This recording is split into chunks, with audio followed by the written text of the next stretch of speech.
Hello everybody, I am wearing the exact same clothing because I'm filming these videos back to back. So if you are wondering what's up with my face, see the previous video. Today, we're going to talk about Noah, or in Hebrew, Noach. Yeah, I make that really fun noise in the back of your throat.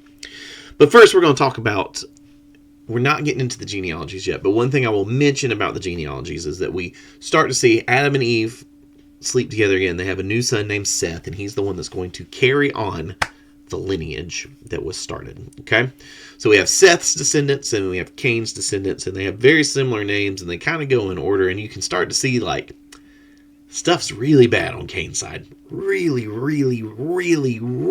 bad on Cain's side, and it all kind of ends with this dude named Lamech, who takes two wives. Historically, if you look through the Bible, anytime you see a man with two wives, it never, ever, ever goes well for him. So Lamech's the first. And Lamech says in Genesis chapter 4, verse 22, now Zillah also gave birth to Tubal-Cain, the forger of every kind of bronze and iron tools. Tubal-Cain's sister was Naamah. Lamech said to his wives, Adah and Zillah, hear my voice, Lamech's wives. Listen to my speech, for I have killed a man for wounding me, and a boy for bruising me. If Cain is to be avenged 7 times, then Lamech 77 times. So we got this bad dude named Lamech, who's talking about killing people basically for fun, killing people who just minorly hurt him. So for bruising him, for wounding him. This is not fatal things. This is saying that they insulted him and he returned in kind plus some. This is not eye for an eye. This is you take my eye and I take your whole head. Also, Lamech talks about being avenged 77 times, 7 times 7, or 70 times 7, however you want to interpret that. It's the same thing that Jesus says, how many times we should forgive our enemies. So, take that for what it is. But we continue on. We're going to skip chapter 5, like I said, to chapter 6. And it says, now when humankind began to multiply on the face of the ground, and daughters were born to them, then the sons of God saw that the daughters of men were good, and they took for themselves wives, any they chose. Then Adonai said, my spirit will not remain with mankind forever, since they are flesh, so their days will be 120 years.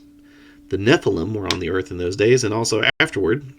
Whenever the sons of God came to the daughters of men and gave birth to them, those were the mighty men of old, men of renown. Then Adonai saw that the wickedness of humankind was great on the earth, and that their every inclination of the thoughts of their heart was only evil all the time.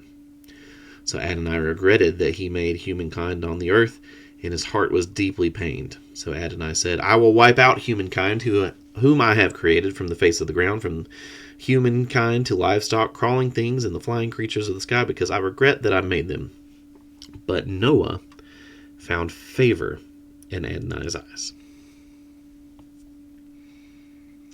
So, this is some Jeremy thoughts here. This is not one, well, you won't find this spelled out directly in your Bible, but what I see here, and take this for what it is, this is pencil. Remember we talked about written in blood, written in ink, written in pencil? Pencil. What we see here at the beginning of chapter 6 is the sons of God, which I would read as spiritual beings, things created on day 4, in my opinion, right? These angelic spiritual beings probably seeing the daughters of men. So, that's interesting here is that they saw they were good and they took them. Where have we heard that before? When Eve saw that the fruit of the tree was pleasing to the eye, good for food, and desirable, she took. Here, these angelic spiritual beings are seeing the daughters of men, and they are good to the eye, and they're taking them. It looks like there's this progression as humanity was here and it's going down. Now it seems like a layer above, the angelic, is also here, but they're starting to fall. So, let's talk about the sons of Elohim for a little bit. Because the narrator is presenting the story as another fall narrative. Humans are multiplying, which is a good thing. Humanity is fulfilling their calling as the image of God, because God said to fill the earth. But when we start seeing this language of seeing and taking, this should be a red flag that something bad's happening.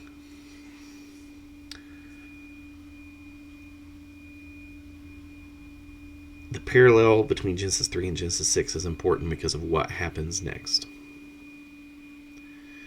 Which is in Genesis 6 verse 3, Adonai says, "My breath will not dwell with the humans forever, because he too is flesh, and so his days will be 120 years.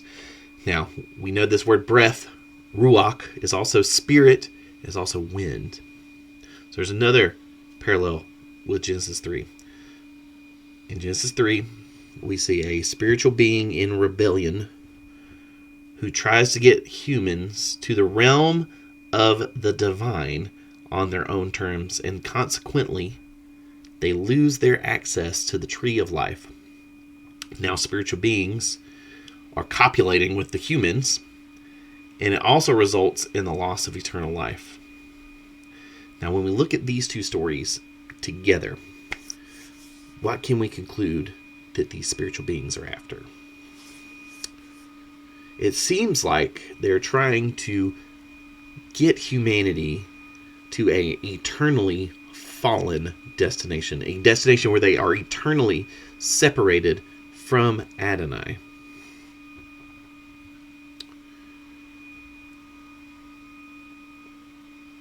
At this point, many humans live to be older than 120 years. We read that whole thing about God limiting our lifespan.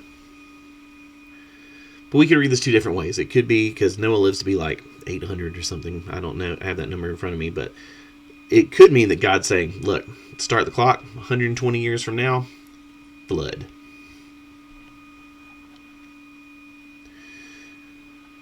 Okay.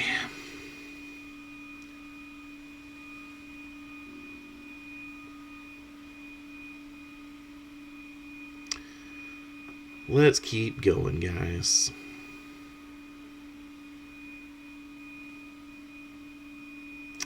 First of all, let's talk about some other ancient Mesopotamian flood stories.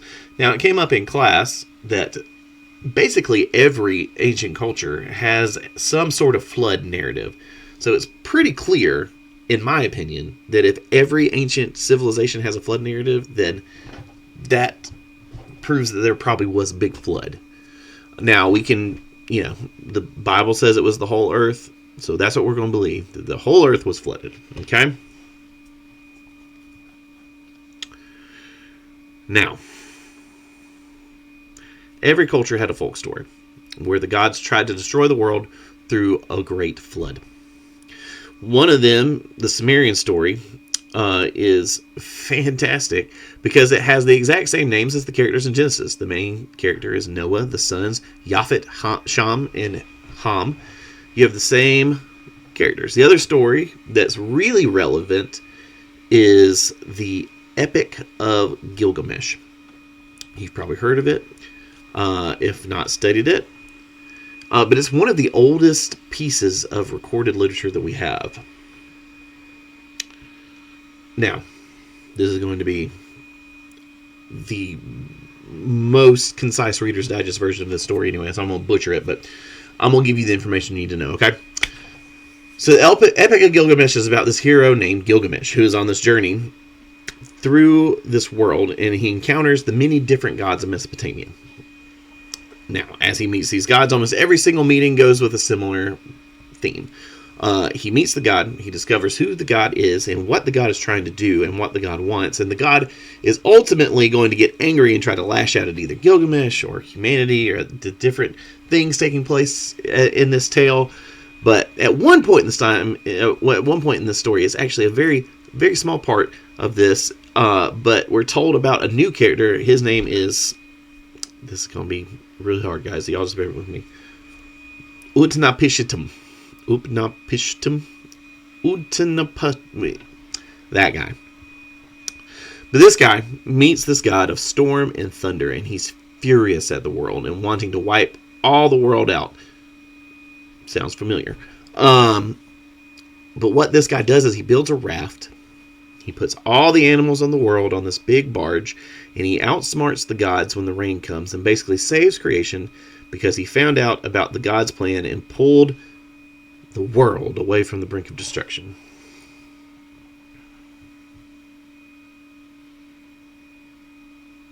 Now, this story is from ancient Mesopotamia. Do we know what culture this story comes from?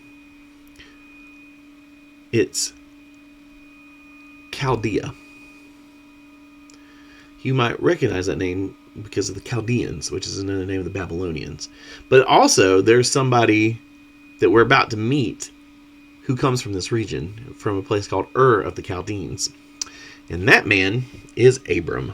Oh, you probably know him better as Father Abraham.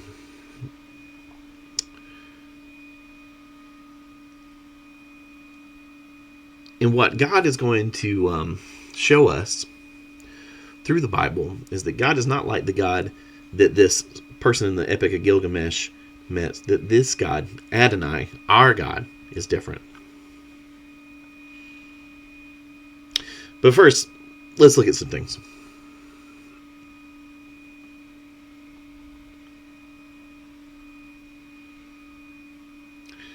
What did we say creation was? Oh, excuse me, that's a bad term. What did we say in Genesis 1? This term tohu vavohu. What is the earth like before God comes in and orders it? Wild and waste, right? Chaos waters. We think about chaos waters. So God is not so much saying, I'm going to flood the earth in this, as much as he's saying that, look, I've been holding the steering wheel, guiding this thing, keeping it on the road, holding creation together, and I'm just going to let go. If y'all want to go back to tohu vavohu, I will let tohu vavohu come back. So, this is decreation in chaotic waters.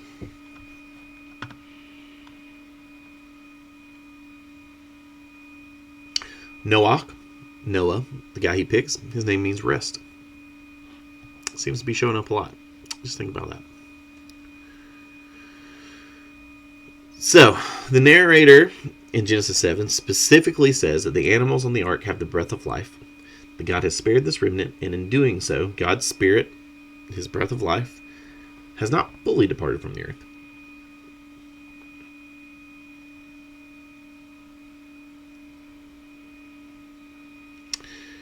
Now let's talk about this story a little more specifically. We're going to get a little more granular, okay?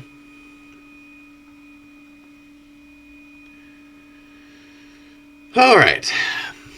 Well,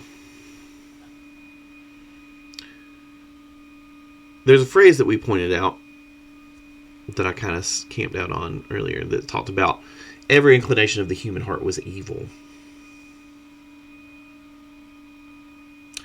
What's interesting about that phrase is not only does it show up at the beginning of the story, it's also repeated again at the end.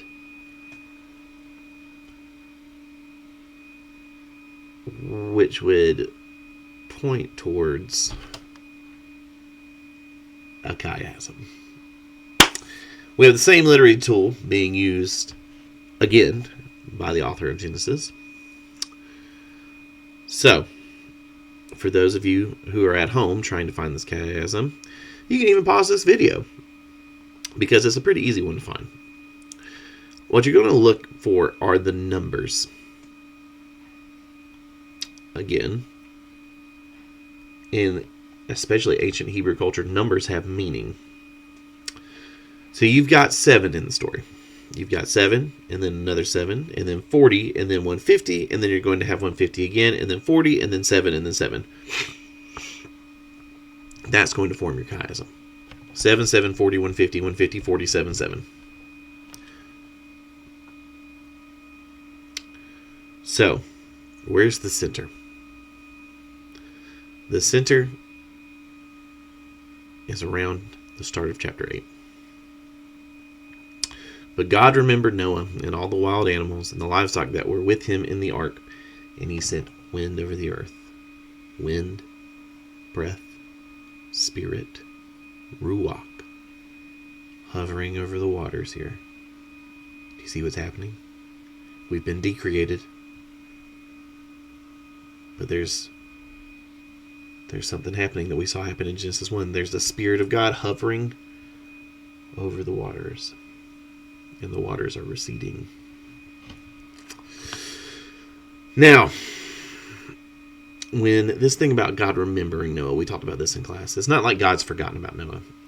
What we've decided is that when it says God remembers, it's more on he's acting on a promise that he's made. So when God decides that it is now time to act on this promise, he sends his wind, his breath, his spirit over the earth.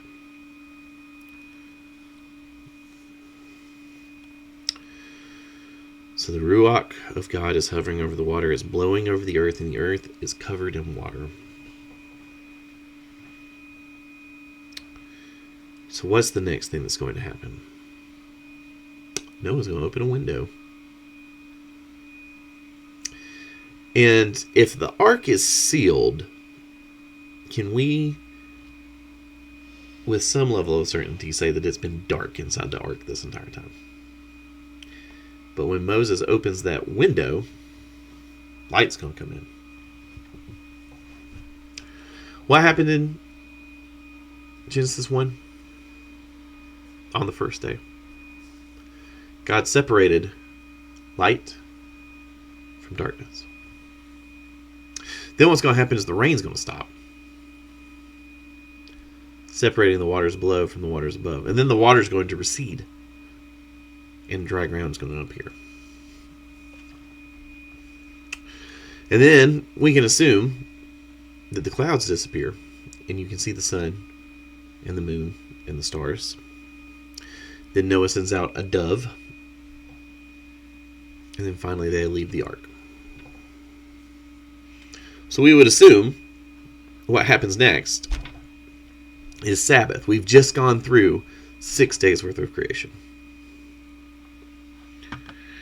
But instead of that, we have this really weird passage. Super weird. But let's read it. This is Genesis chapter 9. We'll start around verse 8. Yes. Well, before we get there, let's talk about number one.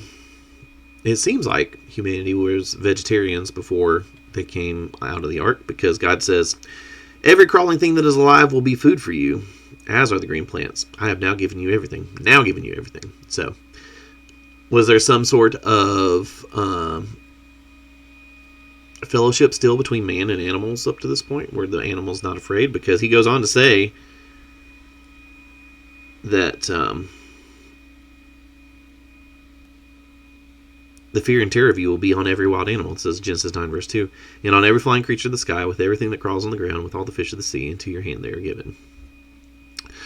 I'm not making a statement about vegetarianism here. I proudly eat meat, so don't hear me trying to put anything about that in there. I'm just reading the text, and this is what the text says. Genesis 9 verse 4. Only flesh with its life, that is its blood, you must not eat. Surely your lifeblood will I avenge. From every animal and from every person will I avenge it, and from every person's brother will I avenge that person's life. The one who sheds human blood by a human will his blood be shed, for in God's image he made humanity. But as for you, be fruitful and multiply, flourish in the land and multiply in it.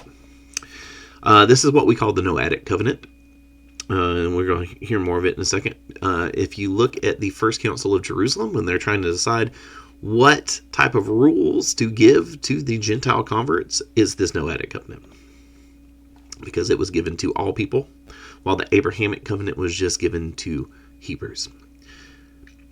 That's just in the side. Y'all can take that for what it's worth.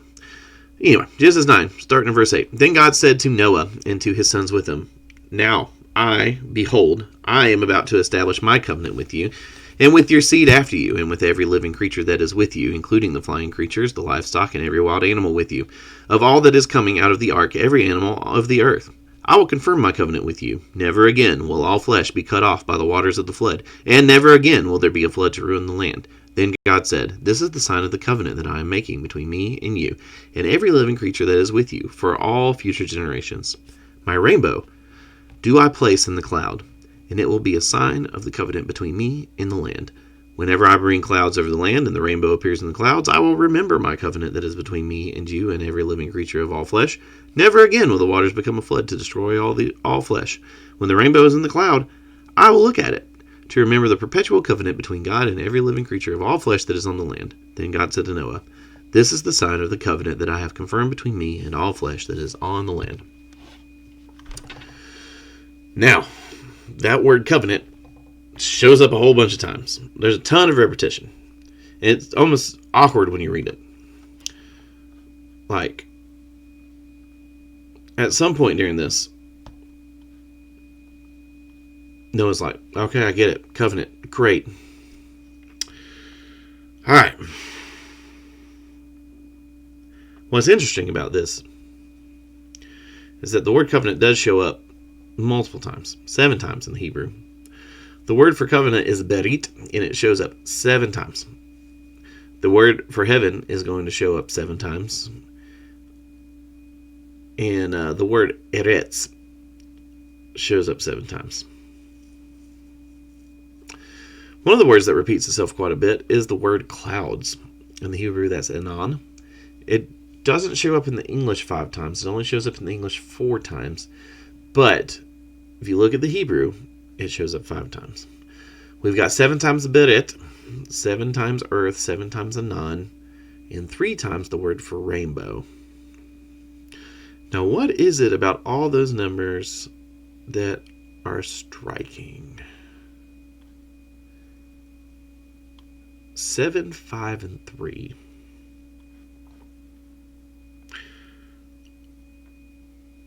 Well, if we look at our biblical number definition, 7 is perfection, 5 is Torah, 3 is community, representing the Trinity. But what they all have in common is they're all odd numbers.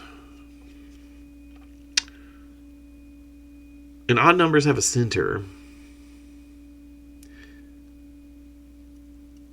So this sounds like another chiasm. A mini chiasm.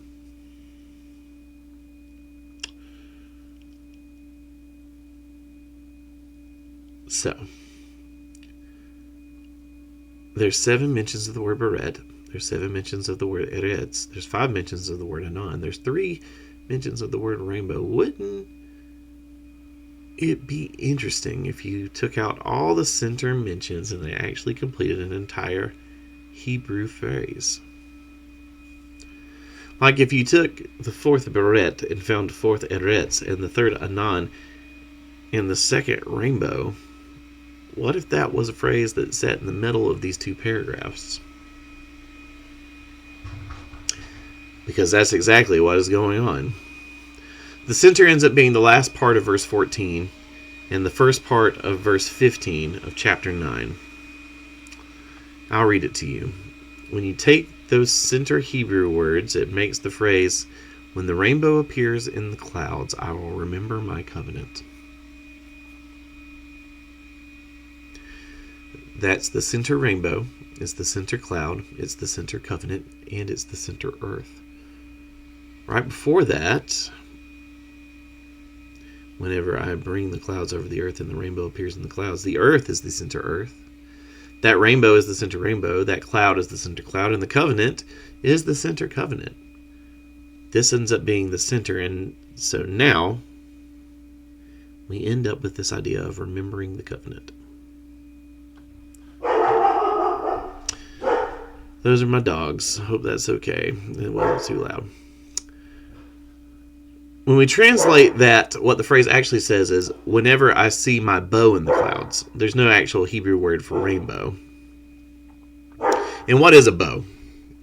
A bow is a weapon, right? But the thing about a bow is, what side of the bow do you want to be on? You don't want to be on the curved side. You want to be on this side, the side of the string, the side that you pull. So God says, I'm putting my bow in the clouds. And the bow is pointing up towards him, not down towards us.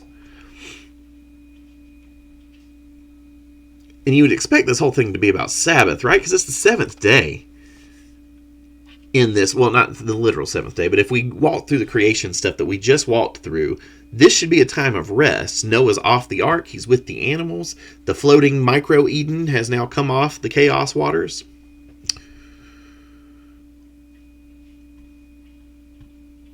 So what's going on here? Well, I'm about to tell you something that's kind of nerdy, but we're going to talk about a suzerain vassal covenant. Now, a suzerain vassal covenant is going to come up again later in Genesis, but we're going to tell you what it is now. And basically, this is a powerful covenant. There's always two parties, and you're making, you as a less powerful party would be making a covenant with a more powerful party, or vice versa. If you're the more powerful party, you're making a covenant with the less powerful party. This less powerful party is usually coming with some sort of predicament, something that they need help with. And they want to surrender to the suzerain, because if they don't, they're going to be in major trouble. Basically, the suzerain is saying, hey, you're going to become my subjects, and you're going to do what I tell you to do, and you're going to become my vassal. And if you don't become my vassal, if you don't do what I'm telling you to do, then it's not going to go well for you.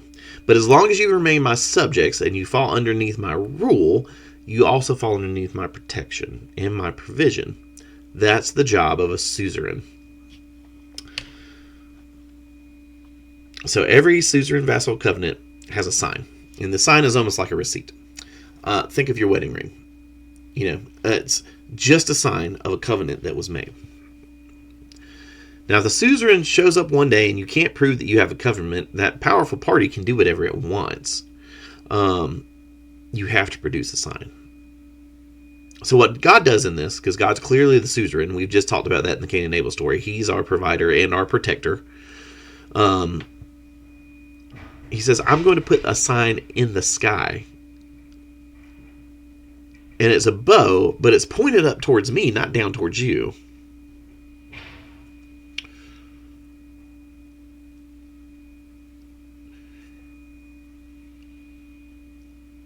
Which is remarkable that God says that he's going to remember the covenant, because he's the more powerful party.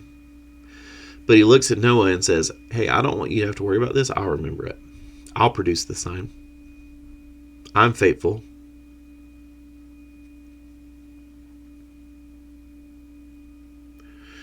When you compare the story of Noah to the Epic of Gilgamesh or any other ancient flood story,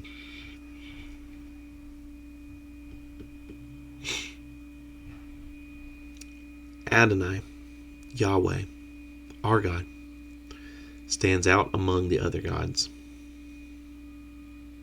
Because Adonai is not angry.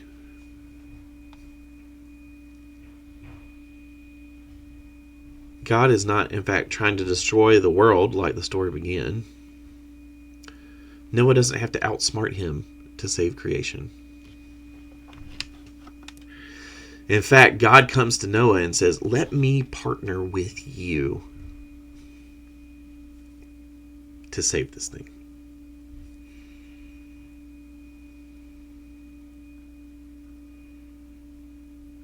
At the beginning of the story, it said God regretted making humanity because every inclination of the human heart was evil all the time. But by the time the story is over, we hear God, the suzerain, the powerful party, say, even though every inclination of the human heart is evil, I will not destroy the earth. Even though I know that's true, I won't destroy them. God knows when to say enough.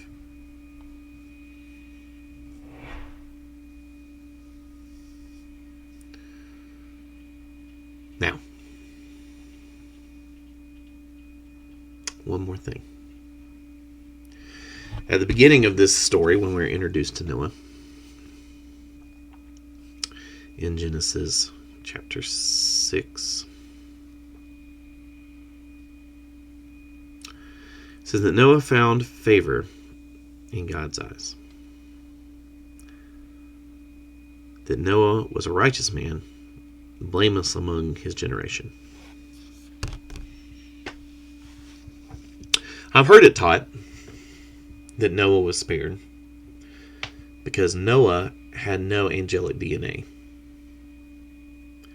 That the Nephilim, these fallen angelic beings, had multiplied so much with the human women that everyone except for Noah's line had some sort of hybrid DNA. I don't know if that's true. I've just heard it taught. Sit with that and see what you think. Now, we leave this story here with this beautiful covenant with a God who is so gracious, so merciful, who always makes a way for us, who always finds a way to save us. And we have this whole thing about new creation with a new Adam and his family outside of the ark with the animals. And things go off the rails again next week. So, next week we'll be talking about one of the weirdest stories in the Bible and more nakedness. Love y'all. Have a good week.